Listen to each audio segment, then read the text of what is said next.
কবিতাৰ শিৰোনাম তোৰ মোৰ প্ৰেম কবি শ্ৰী বিশ্বজিৎ শৰ্মা আৰু আবৃত্তি শ্ৰী বিশ্বজিৎ শৰ্মা।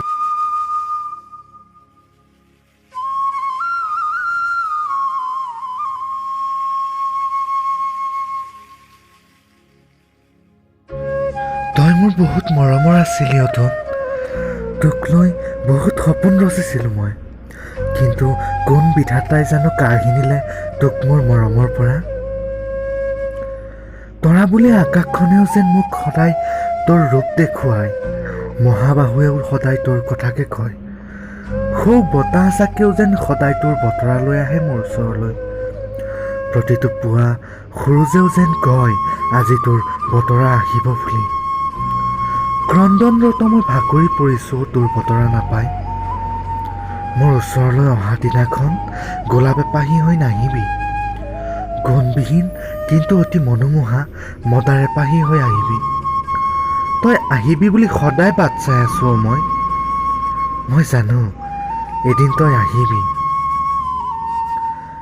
জান এতিয়া মোৰ বুকুত তোৰ প্ৰেমৰে গান বাজে, যেনেকুৱাকে শীতল নিয়ৰৰ জিলমিল টোপালবোৰ পৰে। শেৱালি বতৰটো শেষ নহওঁতেই আঘোণে আহি সোণালী কৰিছিল সি তোৰ মোৰ প্ৰেমৰ পথাৰ। আমাৰ প্ৰেমে যেন দুবৰি হৈ নিয়ৰত গা তিয়াইছিল, আমাৰ প্ৰেমৰ টোপালবোৰো যেন একো একোটি মুকুতা আছিল।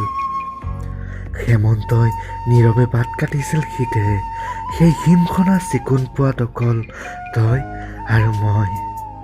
কিন্তু এইবোৰ সপোনেৰ হৈ ৰ'ল তোন।